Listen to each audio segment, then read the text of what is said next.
call whatever you want. Good morning, Drew. Hey, good morning. How's it going? Doing great. How are you doing? Pretty good. Just enjoying life, I would say, right now. Mm-hmm. I think you have moved the economy forward single-handedly, at least regarding Bitcoin and such, because we are seeing an explosion. I mean, gigantic movements forward in that particular currency. Yeah, I had some of the data. It shows since the election, I think the Dow was up by almost 2%, 1.5%. NASDAQ was up. Bitcoin, I think, is up by 33% since the election.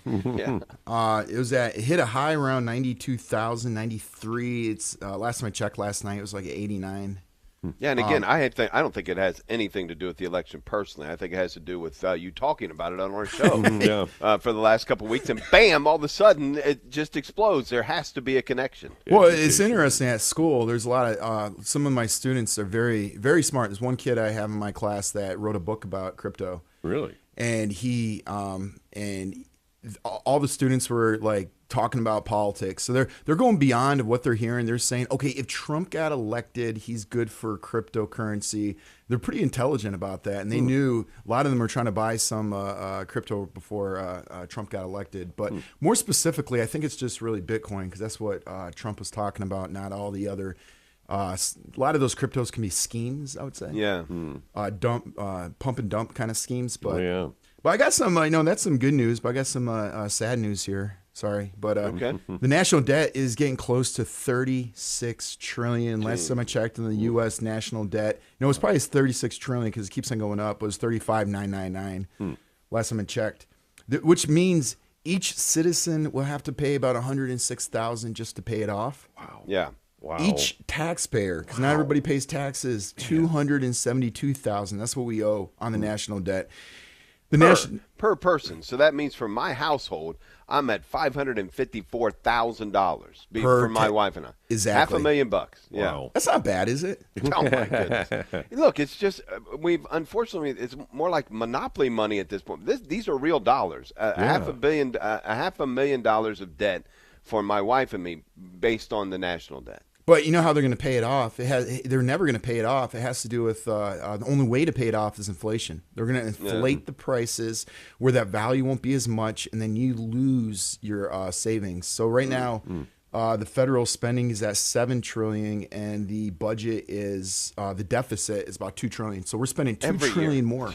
Wow. And that's like a normal thing. Back then, $1 trillion was pretty big. Now it's about $1 to $2 trillion. I don't know if that's going to be corrected, which now leads us to. What do you think the biggest expenditure on the debt is, if you had to guess? The biggest expenditure on the debt? What do you mean? How much of that $7 trillion, how much is going towards certain things, like Social Security, for example? It's debt. We're paying, the biggest expense is the debt itself. Well, Medicare and Medicaid is about $1.8 trillion. That's bigger than some economies. Social Security is $1.4. Now, when you said the debt, that'd be not managing our debt, not the debt, but the interest on the debt. Yeah. So we're not paying off any debt. That's important to see. That $993,000 is going towards interest per year. Wow. I'm sorry. No, almost $1 trillion, $993 billion. So it's almost $1 trillion going towards interest. And defense is $944 billion. So it's more on interest than the actual defense of the country. So we're paying $1 trillion in debt every year to accumulate another $2 trillion in debt every year above what we're bringing in.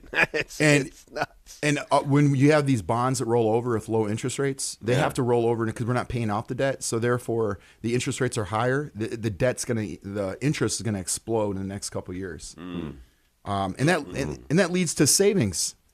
Yeah. There is the average saver in this country. I saw a couple data points, was about $8,000 to $10,000. That the average saver. What I thought was interesting was about 32% of Generation Z, 31% of Millennials, 27% Generation X, and 20% Baby Boomers have a savings less than $1,000 in their account. So they're really going day by day with their paychecks.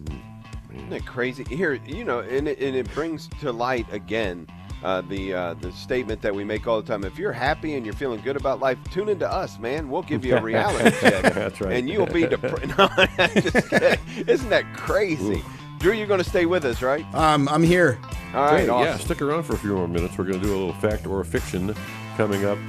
Always love to have our eyes opened, whether it's good news or bad news, from Drew Blazsik and Faith and Finance on Friday mornings here on Annunciation Radio's Morning Offering.